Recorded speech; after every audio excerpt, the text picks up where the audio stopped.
तो last class में हम लोग क्या पढ़े थे, इक्वेशन ऑफ कंटिन्यूटी की, जैसे कोई पाइप है और अगर इसमें लिक्विड फ्लो कर रहा है तो जितना क्यूबिक मीटर पर सेकेंड इसमें लिक्विड अंदर जाएगा उतना ही बाहर निकलेगा, और कितना क्यूबिक पर मीटर सेकेंड, जैसे एरिया है A1, वेलोसिटी कितना है, और यहाँ एरिया है A2 और वेलोसिटी कितना है। तो ये हम लोग लास्ट क्लास में पढ़ चुके हैं, A1 V1 is equal to A2 V2 कर चुके हैं। तो इस पे ही अभी हम लोग न्यूमेरिकल्स करेंगे। क्या करेंगे? न्यूमेरिकल्स। तो लिखिए क्वेश्चन। क्वेश्चन है लिखना कि एक पाइप है ऐसा, ठीक है, और यहाँ का जो रेडियस है इसको मान लिया R1, और यहाँ का जो रेडियस है उसको क्या मान लिया R2, ठीक है। और आपको दे रखा है कि जो R1 बाय R2 का रेडियस है वो है 1:4, 1:4 क्या है 4, ठीक है। बोल रहा है अगर यहाँ लिक्विड का फ्लो वेलोसिटी 20 मीटर पर सेकेंड है, कितना मीटर पर सेकेंड है, तो find the velocity of flow of liquid at this point. निकाल के बताइए आप जल्दी से।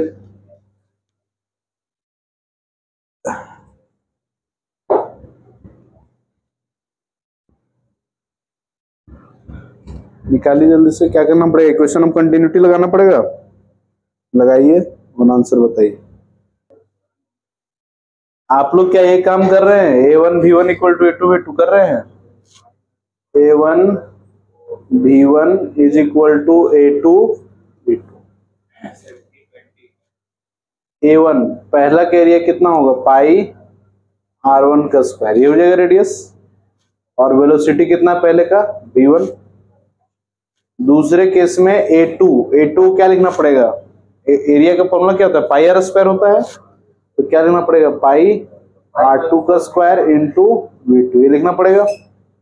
यहां से पाई और पाई क्या हो जाएगा, कैंसिल हो जाएगा। आपको V2 निकालना है ना, तो बाकी इधर भेजना पड़ेगा। तो बताइए V2 क्या हो जाएगा, R1 square by R2 square, साथ में क्या करना पड़ेगा V1, ये करना पड़ेगा। अब क्या आपको R1 बाई R2 पता है, 1/4, ये पता है ना, ये तो क्वेश्चन में दे रखा है। तो R1 बाई R2 का होल स्क्वायर कितना हो जाएगा, 1/4 का स्क्वायर, 1/4 का स्क्वायर कितना होता है, हाँ, तो यहाँ लिखिए V2 बराबर R1 बाई R2 का होल स्क्वायर मतलब 1/4 का होल स्क्वायर, और ये वाला वेलोसिटी V1 कितना दिया हुआ था जी 20, तो 20 लिख देंगे, तो कितना आंसर आ जाएगा 20 डिवाइडेड बाई 60, ये हो जाएगा ना। 20/16 कितना हो जाएगा बताइए, 4 के टेबल में 5/4 या 1.25, इतना मीटर पर। समझे कैसे क्वेश्चन करना है? तो आपको इक्वेशन ऑफ कंटिन्यूटी लगा के अलग अलग क्रॉस सेक्शन पे आप वेलोसिटी निकाल सकते हैं। क्या निकाल सकते हैं, वेलोसिटी। क्योंकि आप लास्ट क्लास में पढ़ेंगे जहां एरिया ज्यादा होता है वहां वेलोसिटी कम होता है, और जहां एरिया कम होता है वहां वेलोसिटी ज्यादा होता है। देखिए आपको यहाँ लाइव दिख रहा है, यहाँ का वेलोसिटी कितना है 20, और यहाँ का वेलोसिटी आपको कितना मिला है 1.25, क्योंकि यहाँ एरिया बढ़ चुका है और यहाँ एरिया क्या है कम है। वो कैसे पता चला, रेडियस के रेशियो से। नीचे जो R2 उसका वैल्यू 4 प्रोपोर्शन में है और R1 किसके प्रोपोर्शन में है 1, तो इसलिए R2 बड़ा रहा है, ऐसा मतलब R2 बड़ा रहेगा तो एरिया भी क्या रहेगा, बड़ा रहेगा। समझ गए? इस तरह क्वेश्चन हो जाएगा। इसके आगे लिखिए आप लोग बर्नौलीज थ्योरम, ठीक है, बर्नौलीज थ्योरम, यहाँ पे आपको दिख रहा होगा बर्नौलीज थ्योरम लिखा हुआ है, इसी को लिखना है। बर्नौलीज थ्योरम जो है ये वर्क करता है on the basis of conservation of energy. किसके बेसिस पे काम करता है, कंजर्वेशन ऑफ मैकेनिकल एनर्जी के बेसिस पे, ठीक है। तो लिखिए Bernoulli's theorem, it is the रिफॉर्मुलेशन of, ये लिख लीजिए, it is the रिफॉर्मुलेशन of principle of conservation of mechanical energy, ठीक है, फॉर फ्लूइड मैकेनिक्स। आपने पढ़ा ना कंजर्वेशन ऑफ मैकेनिकल एनर्जी, तो वही चीज यहां भी हो जाता है। मैकेनिकल एनर्जी में कौन कौन सा एनर्जी आता है, potential energy and kinetic energy, है ना। तो फ्लूइड में एक और एनर्जी होता है जिसको प्रेशर एनर्जी बोलते हैं। क्या बोलते हैं, प्रेशर एनर्जी। तो सारे का जो सम होता है वो कांस्टेंट होता है। तो ये लिखिए, फिर हम लोग यहाँ लिखेंगे। और ये डायग्राम बनाना। देखिए क्या कहता है इधर, समझिए इधर देखिए, जैसे मान लिया ऐसा कोई पाइप है और आप लिक्विड को यहां से यहां पे ट्रांसफर कर रहे हैं, ठीक है, और किसी पार्टिकुलर लाइन से इस पॉइंट का जो हाइट है वो h है, h1 है, इस पॉइंट का हाइट को हम क्या मान लेते हैं, h2, ठीक है, और जो लिक्विड यहाँ फ्लो कर रहा है उसका वेलोसिटी कितना है, v1, और यहाँ पे जो लिक्विड फ्लो कर रहा है उसका वेलोसिटी कितना है, v2, समझ गए। और यहाँ पे जो प्रेशर है वो कितना है, p1, और यहाँ प्रेशर कितना है, ठीक है, यहाँ P1 है और यहाँ प्रेशर कितना है, P2, ठीक है, डन।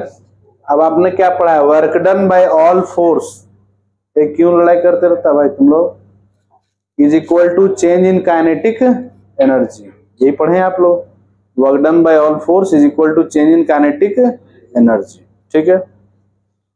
अब यहाँ पे देखिए वर्क किस किस तरह का वर्क होगा वो समझिए।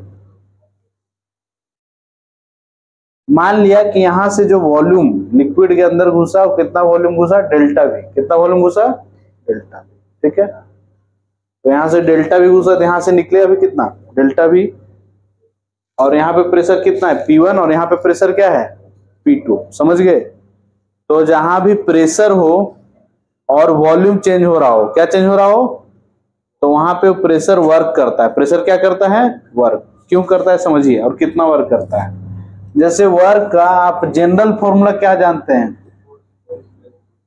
ये जानते हैं आप लोग, क्या इसको हम ऐसे कर सकते हैं, force by area into displacement, ये कर सकते हैं, यस और नो।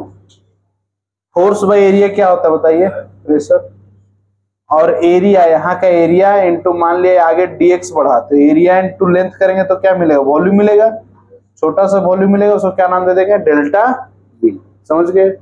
मतलब अगर कहीं प्रेशर P है और उस प्रेशर की वजह से डेल्टा भी वॉल्यूम चेंज कर रहा है, तो कितना वर्क करना पड़ेगा, P इंटू डेल्टा V, समझे कहानी। तो यहाँ पे चूंकि यहाँ भी प्रेशर है और यहाँ भी प्रेशर है ना, तो यहाँ भी वर्क डन होगा, तो पहले हम निकालते हैं वर्क डन कितना हो रहा है, ठीक है। तो यहाँ पे वर्क डन कितना होगा, तो बताइए यहाँ पे प्रेशर कितना है, P1, और मान लिया एक हम लिक्विड का कॉलम ले रहे हैं जिसका वॉल्यूम कितना है, डेल्टा V, इसी के ऊपर सारा काम करेंगे, ठीक है। इसका वॉल्यूम है डेल्टा V और मास मान लिया कितना है, m, तो बताइए इसका यहाँ पे वर्क डन कितना होगा, P1 into delta V, but हमको नेटवर्क चाहिए ना, तो यहाँ प्रेशर P1 है तो यहाँ प्रेशर कितना होगा, हमने कितना माना है, P2, और यहाँ का प्रेशर किधर, अंदर की तरफ लगेगा, यहाँ प्रेशर किधर लगेगा, बाहर की तरफ, तो वहां का जो वर्क डन होगा किसके में लेना पड़ेगा, माइनस में, समझ गए। तो बताइए नेट वर्क डन लिक्विड का फ्लो कराने के लिए आप कितना कर रहे हैं, P1 बाहर, डेल्टा भी बाहर निकाल लेंगे, तो क्या बचेगा बताइए, P1 माइनस P2, यही आप नेट वर्क डन करा रहे हैं यहां से यहां में, और यही वर्क डन दो फॉर्म में कन्वर्ट हो रहा है, एक पोटेंशियल एनर्जी में और दूसरा काइनेटिक एनर्जी में, है ना। तो देखिए कितना पोटेंशियल एनर्जी जनरेट हो रहा है बताइए, पोटेंशियल एनर्जी कितना जनरेट हो रहा है, तो फाइनल पोटेंशियल एनर्जी कितना हुआ, जनरेट होना मतलब चेंज कितना हो रहा है, तो फाइनल पोटेंशियल एनर्जी कितना है, mg, तो फाइनल mg h2 हो गया, और इनिशियल कितना हाइट पे था, तो चेंज इन पोटेंशियल एनर्जी कितना हुआ, mg h1, तो लिख सकते हैं mg h2 माइनस h1, ये लिखा जा सकता है बस यहाँ, बट यहाँ हम वॉल्यूम में लिखे हैं तो हमको मास को हटाना पड़ेगा, किसको हटाना पड़ेगा, तो आप पढ़े हैं डेंसिटी बराबर क्या होता है बताइए जरा, मास बाई वॉल्यूम, तो मास बराबर क्या लिख सकते हैं, डेंसिटी इनटू वॉल्यूम लिख सकते हैं। तो जहां आप मास लिख रहे हैं वहां लिख लेंगे rho into delta V g h2 minus h1, ये निकल गया चेंज इन पोटेंशियल एनर्जी, समझ गए। इसी तरह क्या निकालना पड़ेगा, चेंज इन काइनेटिक एनर्जी, जो लिक्विड जा रहा है, तो यहाँ लिक्विड गया, यहाँ पे वेलोसिटी कितना था v1 और वहां पे कितना हो गया v2, तो काइनेटिक एनर्जी चेंज होगा नहीं होगा, होगा, कितना काइनेटिक एनर्जी होगा, तो फाइनल काइनेटिक एनर्जी कितना होगा, half m v2 square, minus half m V1 square, यहाँ V1 स्क्वायर लिख देंगे, अंडरस्टूड।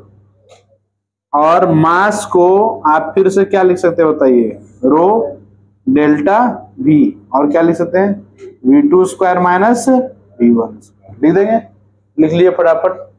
और उसके बाद क्या करेंगे, total work done is equal to change in kinetic plus change in क्या कर देंगे, पोटेंशियल एनर्जी, बस इसी को इक्वेट कर देना है। थोड़ा जल्दी लिखें।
जल्दी से लिखिए, लिख लिए। अब इसके बाद क्या है कि ये जो हम यहाँ लिखे देख लिए, वर्क डन इतना हो गया प्रेशर की वजह से, चेंज इन पोटेंशियल एनर्जी इतना हो गया, और चेंज इन क्या हो गया, काइनेटिक एनर्जी, ठीक है। अब हम क्या लिखेंगे कि जितना आपने वर्क डन किया, प्रेशर ने किया, वही किस में कन्वर्ट हो गया, पोटेंशियल एनर्जी चेंज में, और किस में, काइनेटिक एनर्जी में। तो बताइए कितना वर्क आपने टोटल किया है, P1 minus P2 into delta V, इतना ही वर्क किए हैं। This should be equal to change in potential energy plus change in kinetic energy, ये होना चाहिए। बताइए चेंज इन पोटेंशियल एनर्जी कितना है, अभी लिखे थे ना आप, rho delta V G H2 minus, अब काइनेटिक एनर्जी कितना लिखे जरा बताना, हाफ रो डेल्टा V, और क्या लिखे थे, हाँ वेरी गुड, और इधर ये हो गया P1 minus P2 into delta, ये हो गया। देखिए डेल्टा V सब तरफ आ गया है, तो डेल्टा V और डेल्टा V सब क्या हो जाएगा, कैंसिल हो जाएगा। डेंसिटी भी हर तरफ आ चुका है, तो डेंसिटी को आप इधर भी ला सकते हैं, बट अभी ऐसे रहने दीजिए। देखिए इधर प्रेशर क्या हो जाएगा, P1 माइनस P2, इधर लिख लीजिए रो G H2 minus rho G क्या लिख लेंगे, H1 लिख लेंगे, और उसी तरह क्या लिख लेंगे, half rho V2 square minus half rho V1 square, हो गया। अब कोशिश ऐसा कीजिए कि 1 वाले सबको एक साइड ले आइए, 2 वाले को एक साइड लिख लीजिए। तो 1 में P1 ऑलरेडी इधर ही है, H1 को इधर ले आइए, तो P1 प्लस क्या लिखना पड़ेगा, रो G H1 लिखना पड़ेगा, प्लस क्या लिखना पड़ेगा, half rho V1 square. This should be equal to P2 इधर चल जाएगा, प्लस में चला जाएगा, और रो G H2 ये तो ऑलरेडी प्लस में है, और हाफ रो V2 स्क्वायर ये भी प्लस में है। मतलब सम ऑफ, सिर्फ P को प्रेशर एनर्जी भी बोल सकते हैं, क्या बोल सकते हैं, प्रेशर एनर्जी, ये हो गया आपका पोटेंशियल एनर्जी, और ये क्या हो गया, काइनेटिक एनर्जी, बट ऑल पर यूनिट वॉल्यूम है। ऑल पर यूनिट क्या है, वॉल्यूम, क्योंकि देखिए काइनेटिक एनर्जी क्या होता है, हाफ mv स्क्वायर, लेकिन अगर आपसे कोई पूछे kinetic energy per unit volume, तो क्या होगा, हाफ रो v स्क्वायर, क्योंकि मास बाय वॉल्यूम मिलके क्या हो जाएगा, डेंसिटी हो जाएगा। तो एक तरह से आप बोल सकते हैं pressure energy per unit volume, potential energy per unit volume, और kinetic energy per unit volume. किसी लिक्विड के अंदर, मूविंग लिक्विड के अंदर, ये तीनों का सम हमेशा क्या रहता है, कांस्टेंट रहता है, क्या रहता है। और यही इक्वेशन को बर्नौलीज ने दिया था, ठीक है, बर्नौली साइंटिस्ट का नाम था, उन्होंने यही इक्वेशन दिया था। देखिए क्या लिखा हुआ है, P1 plus rho G H1 plus half rho V1 square is same as P2 plus rho G H2 plus half rho V2 square. तो लिख लीजिए जल्दी से। अब ये बहुत ही इंपॉर्टेंट रिलेशन है फॉर फ्लूइड डायनेमिक्स, इससे हम बहुत तरह क्वेश्चन कर सकते हैं, ठीक है। पाइप में कहीं भी आप फ्लो का स्पीड निकाल सकते हैं, पाइप में कहीं भी आप प्रेशर का डिफरेंस निकाल सकते हैं, एग्जैक्टली प्रेशर भी निकाल सकते हैं, ठीक है, जैसा क्वेश्चन है वैसा काम करेंगे। कांस्टेंट, ठीक है, मतलब किसी लिक्विड में कोई अगर लिक्विड फ्लो कर रहा है तो किसी भी पॉइंट पे तीनों का जब सम करेंगे ना तो हमेशा क्या आएगा, कांस्टेंट। और किसे किसे सम करेंगे देख लीजिए, पी है, फिर क्या है रो जी एच, और क्या हाफ रो वी स्क्वायर। आपको याद रखना बिल्कुल आसान है। पोटेंशियल एनर्जी आप क्या पढ़ते हैं, mgh, सिर्फ वॉल्यूम से डिवाइड करना है, तो मास से वॉल्यूम से डिवाइड करके क्या हो जाएगा, रो जी एच हो जाएगा। उसी तरह हाफ एम वी स्क्वायर आप पढ़े थे, उसको रो से डिवाइड करते हैं, वॉल्यूम से डिवाइड करते क्या हो जाएगा, रो हो जाएगा। समझ गए, तो लिख के रख लीजिए, ठीक है। अब ये देखिए, यहां तक लिख लिए, ये लिख लिया आप लोग। तो इस पर क्वेश्चन कैसे करना है वो हम लोग देखते हैं। इसको मिटा दे, थोड़ा जल्दी लिखो भाई, इतना समय नहीं लगाना है, जल्दी लिखो। तो इससे क्वेश्चन बहुत सिंपल सिंपल आता है, बट थोड़ा सा दिमाग लगाना पड़ता है, ठीक है। अच्छा, इक्वेशन ऑफ कंटिन्यूटी जो हमेशा वैलिड रहता है, ऐसा नहीं बर्नौलीज थ्योरम आ गया तो इक्वेशन ऑफ कंटिन्यूटी का वैल्यू खत्म हो गया, ठीक है, उसका हमेशा वैलिडिटी रहता है, ठीक है। चलिए आइए तो क्वेश्चन करते हैं। देखिए क्वेश्चन क्या कह रहा है।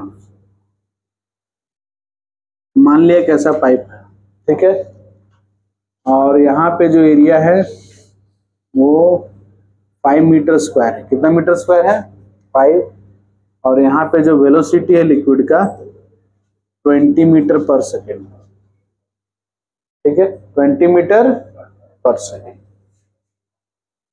यहाँ पे जो एरिया है पाइप का हो गया 10 मीटर स्क्वायर। कितना हो गया, 10 मीटर, ठीक है।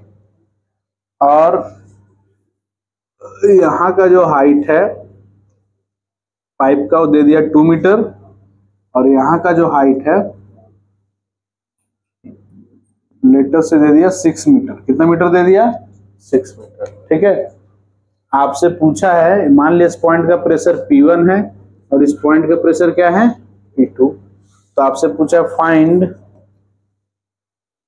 Pressure difference P1 minus P2, और लेटर से जो डेंसिटी है वो दे दिया है 500 kg पर मीटर क्यूब। चलिए निकाल के बताइए तो प्रेशर डिफरेंस। हाँ 95,000। अभी तो आ जाना चाहिए था यार। क्या फॉर्मूला आप लोग लगा रहे हैं, P1 plus rho g H1 plus half rho V1 square is equal to क्या होता है बताइए, P2 plus rho g H2 plus half rho V2 square. यही है। आपको क्या चाहिए पहले डिसाइड कर लीजिए, आपको क्या चाहिए, P1 माइनस P2, ये चाहिए ना, P1 माइनस P2। तो P2 जो इधर प्लस में इधर किस में आ जाएगा, माइनस में आ जाएगा। इधर कितना हो जाएगा, P1 माइनस P2, और इधर वाला जितना टर्म उसको उधर भेजना पड़ेगा। तो इधर देखो रो जी H2 ऑलरेडी है, ये रो जी H1 माइनस हो जाएगा, कितना हो जाएगा, रो जी H2 माइनस H1, और ये कितना हो जाएगा, half rho V2 square minus V1 square, ये हो जाएगा। अब क्या रो दे रखा है क्वेश्चन में, सब कुछ तो दे रखा है, फटाफट निकालिए इसको। हाँ अब इसमें भी सबका अलग अलग आंसर आ रहा है। रो है 500, जी का वैल्यू है 10, H2 माइनस H1, 6 माइनस 2 कितना होता है बताओ, 4। फिर हो जाएगा हाफ, रो हो गया फिर से 500, V2 स्क्वायर माइनस V1, तो V1 तो 20 है। क्या यहाँ का वेलोसिटी पता है कितना, 10। क्या करना पड़ेगा समझ गए, equation of continuity. Equation of continuity तो हमेशा वैलिड होता है ना। तो मान लें एरिया A1 है, V1 है, यहाँ एरिया कितना है A2, वेलोसिटी कितना है, तो ये तो आपको पता है ना कि A1 V1 जो होता है किसके बराबर होता है, A2। तो एरिया है 5 और वेलोसिटी है 20, वहां एरिया है 10 और वेलोसिटी कितना पता नहीं, 1 0 0 कट जाएगा, तो V2 कितना हो जाएगा, 10 मीटर पर सेकेंड। समझ गए। तो वहां पे किसका स्क्वायर करना पड़ेगा, 10 का स्क्वायर माइनस 20 का स्क्वायर, यही करना है। ये कट जाएगा, कितने में कटेगा, 250, और 100 स्क्वायर माइनस 400 कितना हो जाएगा, माइनस 300, तो यहाँ -300 इंटू 250 है ना, तो कितना आ जाएगा 75,000 हो गया। और यहाँ कितना 5 चौक कितना हो जाएगा 20, 5 4 जा 20, तो 3 जीरो ऑलरेडी है और 1 जीरो और आ जाएगा, कितना हो जाएगा 20,000। यह था 75,000 या 20,000, हाँ आया तुम लोग का। तो कितना प्रेशर जनरेट होगा -55,000 पास्कल। समझ गए, वैल्यू रैंडमली दिया हुआ है इसलिए कुछ भी वैल्यू आ सकता है, ठीक है। समझे कैसे निकालना है, यस और नो? हाँ, अब एक और क्वेश्चन करके बताइए, इसको मिटा दे, लिख लिया इसको। तो नेक्स्ट टॉपिक लिखिए टॉरिसेली थ्योरम। लिखिए टॉरिसेली थ्योरम, यहां लिखा हुआ है ना, या उसके बगल में लिख लीजिए velocity of a flux. Torricelli theorem तो देख के लिख लीजिए velocity of a flux, oblique देखे तो पहले समझना कि फ्लक्स होता क्या है।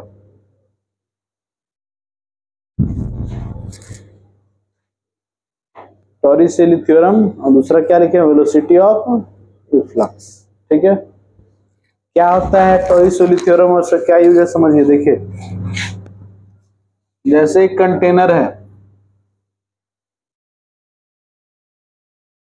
और इस कंटेनर में पूरा लिक्विड आपने यहां तक भर लिया, ठीक है, और आप ऊपर भी कवर कर दिए, ऊपर भी क्या कर दिए कवर। ऐसे यहाँ का प्रेशर जो टॉप है वो मान लिया कितना है P है, कितना है, क्योंकि आपने इसको डायरेक्टली एटमॉस्फेयर से एक्सपोज नहीं कराया है तो प्रेशर कुछ भी हो सकता है। एटमॉस्फेरिक प्रेशर कब लगता है, जब हमारे ऊपर सिर्फ क्या होना चाहिए एटमॉस्फेयर, लेकिन इसको तो आपने बंद कर दिया है तो कुछ भी प्रेशर हो सकता है। हमने कितना प्रेशर मान लिया P, और यहां से ठीक कितना हाइट नीचे, देखिए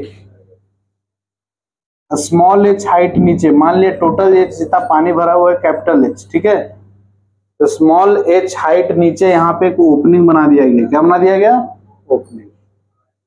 तो ओपनिंग होगा तो यहां से क्या लिक्विड निकलेगा, इधर ऐसे गिरेगा, तो ए वाला नहीं करो, तो जो लिक्विड का यहाँ से फ्लो निकल रहा है उसी को एफ्लक्स बोलते हैं। क्या बोलते हैं उसको, उसी का वेलोसिटी निकालना, उससे क्या निकालना है वेलोसिटी। समझ गए, तो कैसे निकालेंगे वेलोसिटी समझ लो। मान लिया ये पॉइंट को हमने 1 मान लिया, तो ये पॉइंट को क्या मान लेंगे 2। यहाँ का प्रेशर तो P है और लिक्विड यहाँ जो निकल रहा है लिक्विड फाइनली किस में निकल रहा है, एयर में निकल रहा है, बाहर में निकल रहा है।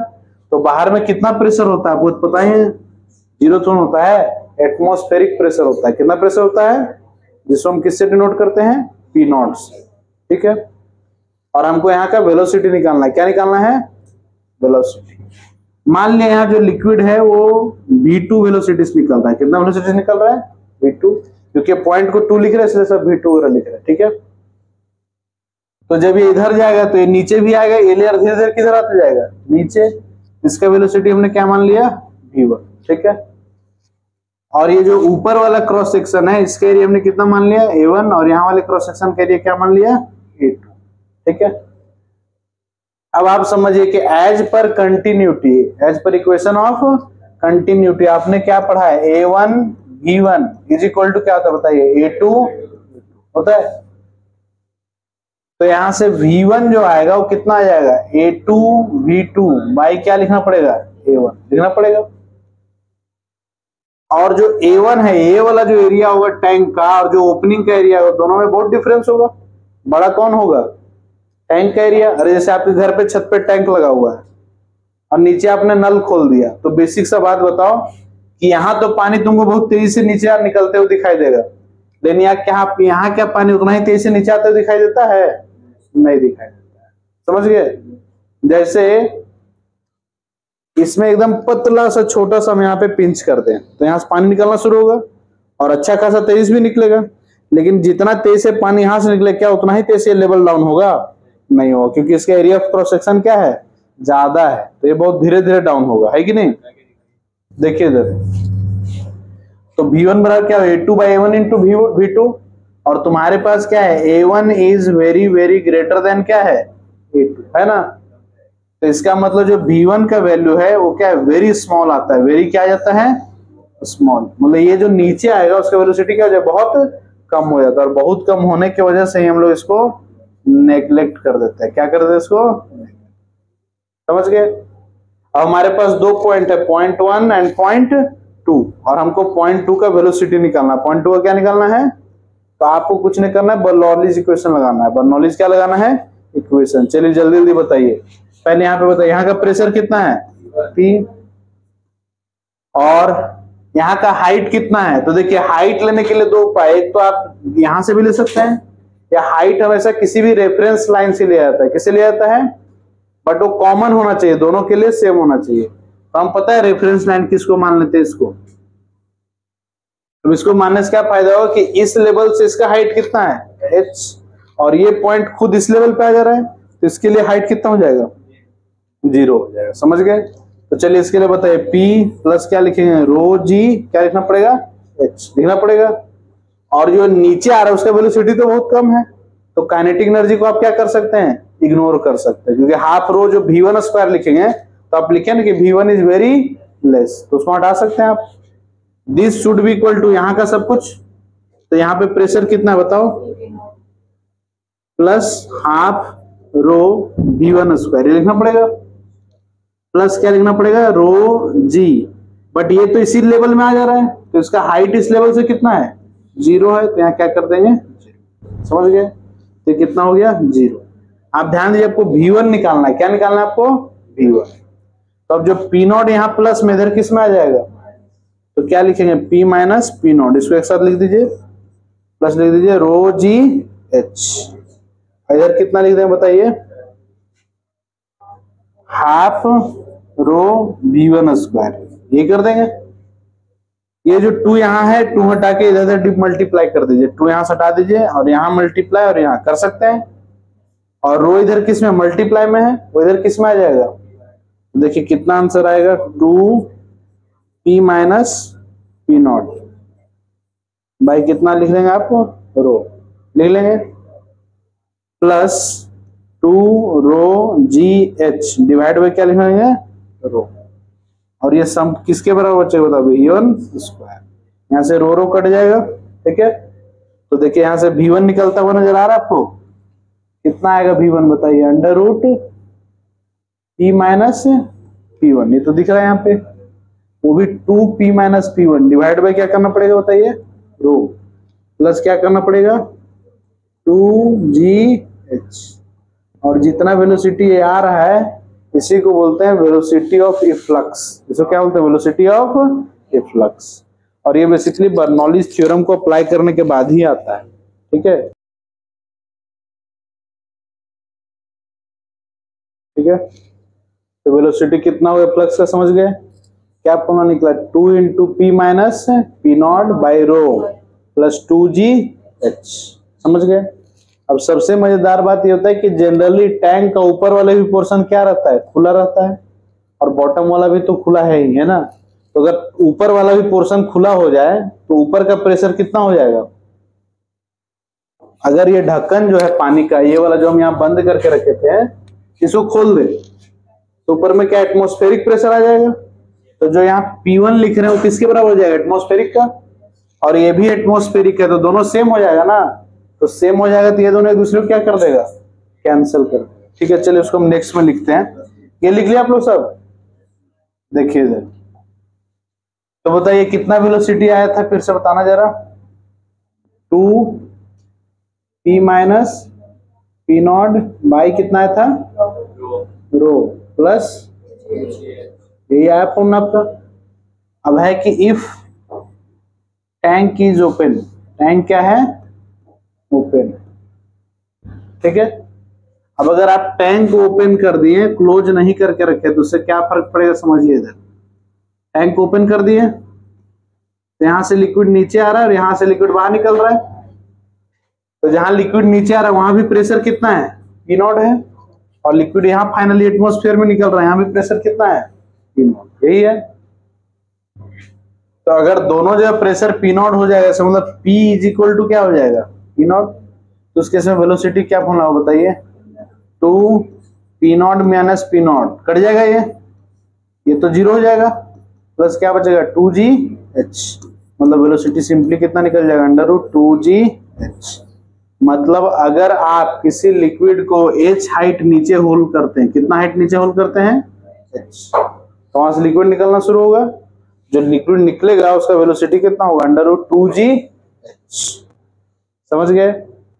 और ये चीज आप जानते हैं कि लिक्विड में जितना नीचे हाइट में आप होल्ड करेंगे वेलोसिटी उतना वहां का क्या रहेगा, अरे जैसे से h बढ़ाते जाएंगे वेलोसिटी भी क्या होता जाएगा, बढ़ते जाएगा। कॉमन सा चीज है, जैसे ये है, एक टैप यहां लगा दिया, एक टैप यहां लगा दिए, एक टैप यहां लगा दिए, 3 टैप लगा दिए, A B C। टैप मतलब यहां से पानी निकल सकता है। सबसे ज्यादा वेलोसिटी किस पॉइंट का टैप में होगा, समझ में आ रहा है, क्योंकि इसके ऊपर जितना ज्यादा पानी होगा कहीं ना कहीं उसका उतना ज्यादा एनर्जी क्रिएट होगा, उसके वजह से इतना वेलोसिटी से निकलेगा यहाँ। ठीक है, तो लिख के रख लीजिए, इसको बोलते हैं velocity of a flux.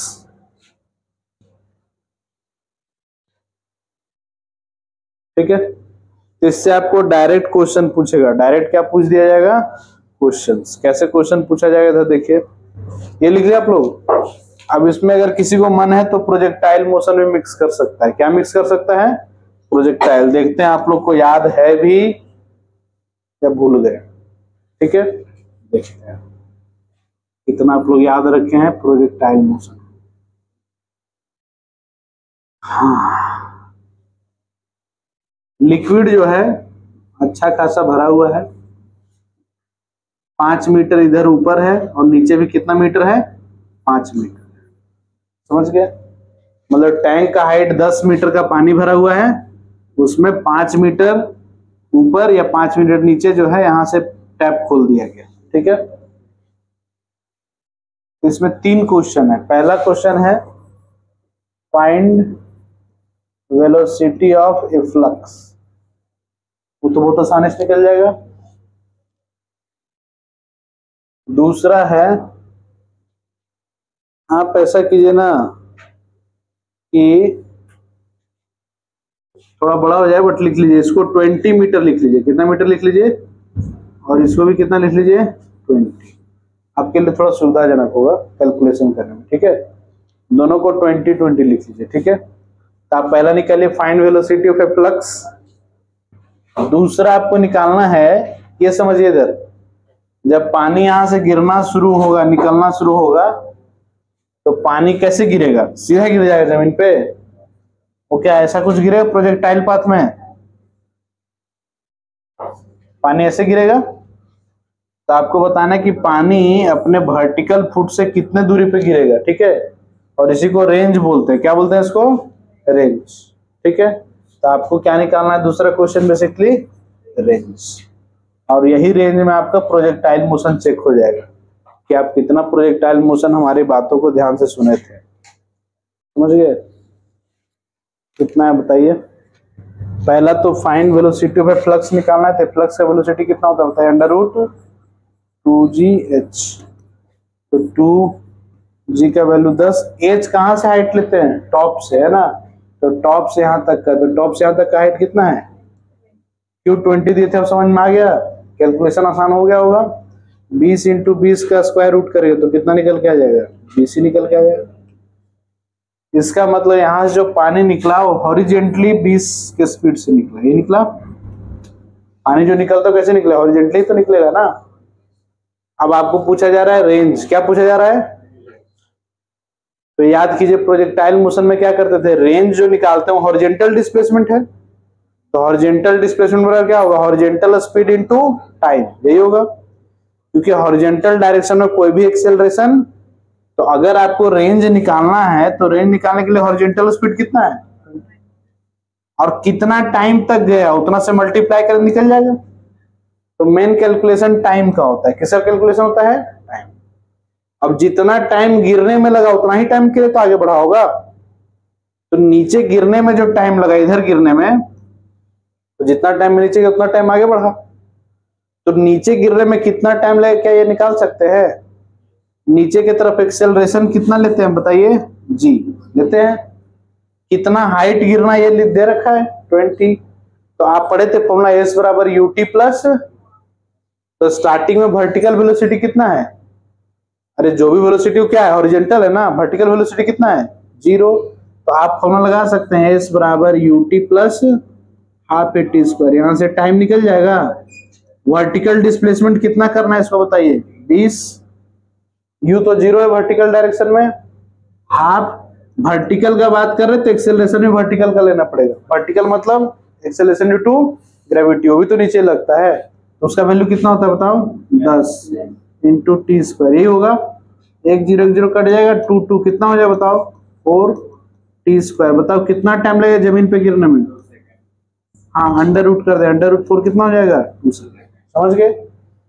Simply ऐसे समझिएगा, आपको बोला कि एक बॉल को 10 मीटर हाइट से फेंका गया, फेंका नहीं ड्रॉप कर दिया गया, क्या कर दिया गया बताओ कितना टाइम लगेगा जमीन पर निकलने में, तो यही करना पड़ेगा ना।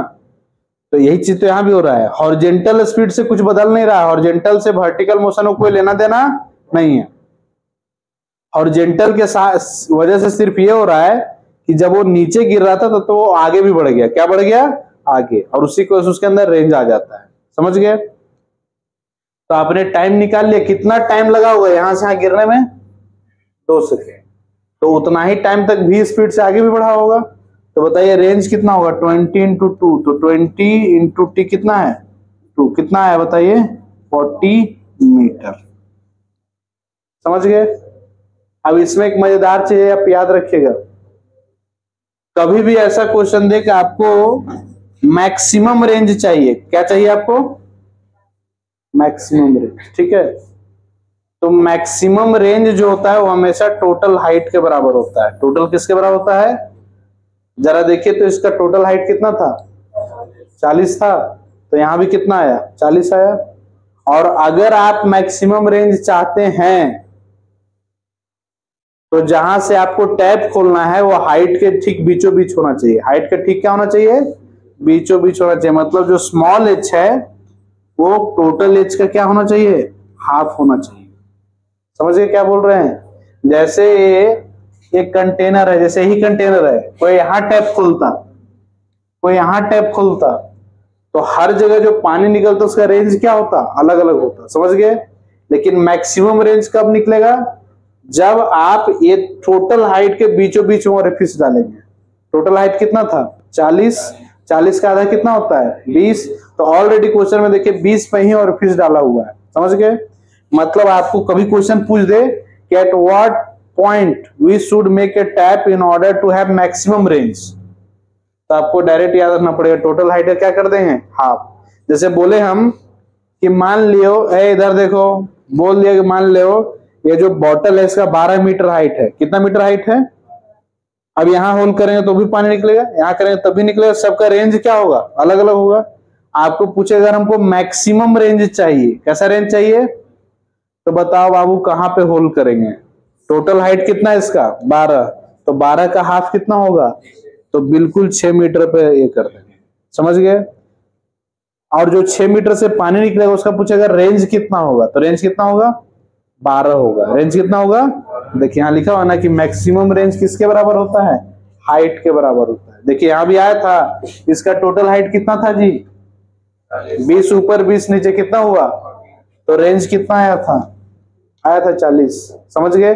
बट ये स्पेशल केस है, ये हमेशा होगा ऐसा जरूरी नहीं है। ये तभी होगा जब ऑरिफिस जो होल है वो मिड पॉइंट पे होना चाहिए। होल किस पे होना चाहिए मिड पॉइंट। लिख लीजिए इसको।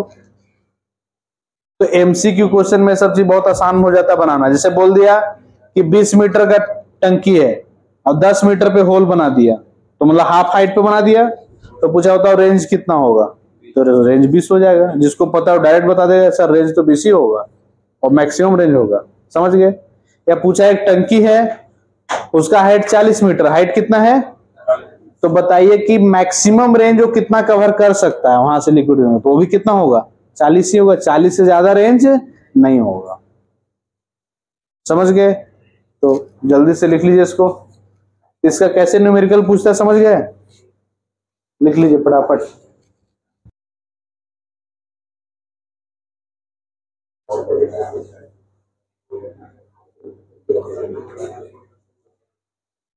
लिख लिए। ये फोर्थ वाला बहुत इंपॉर्टेंट है, इसको लिख के रख लीजिए। Time taken for the level to fall from height h to h dash. ठीक है, जैसे मान लिया पहले पानी का लेवल जो है वो 20 मीटर पे, कितना मीटर पे है, अब 20 से गिर के 10 पे पहुंच गया, 20 से गिरे कितना पहुंच गया, तो आपसे डायरेक्ट पूछता है कि 20 से 10 गिरने में कितना टाइम लगा होगा। तो देखिए टाइम का फॉर्मूला दे रखा है ये a/a√2। इसको लिखिए जल्दी से।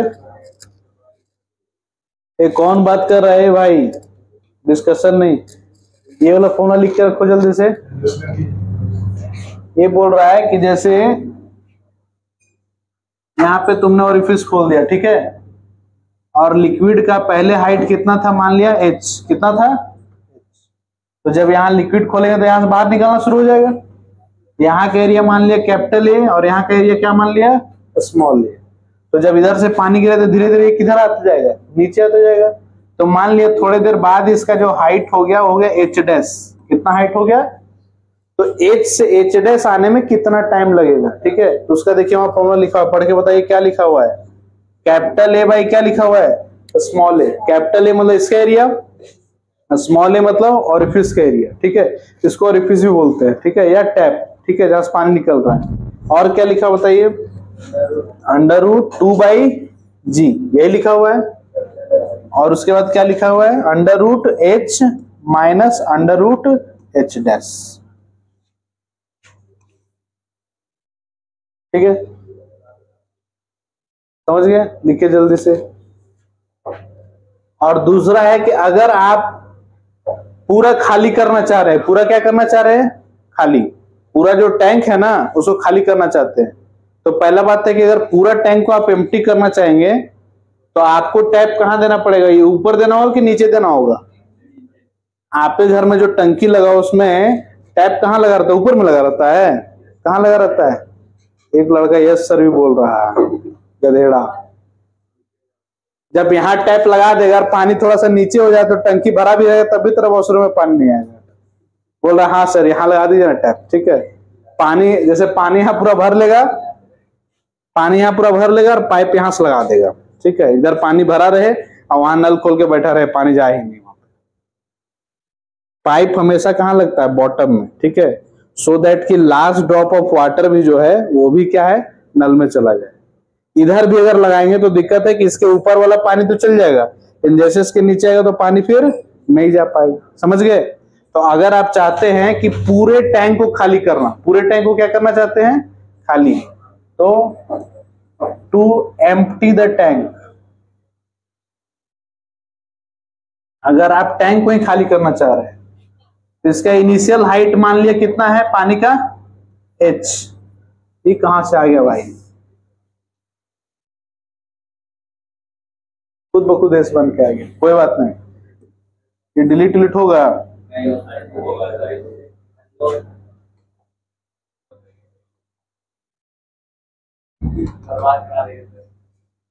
चलो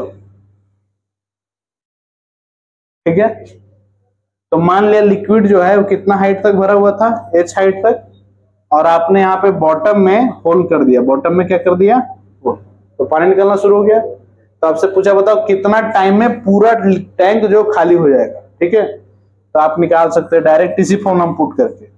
बताइए पहले क्या लिखना पड़ेगा, कैपिटल ए बाई स्मॉल ए लिखना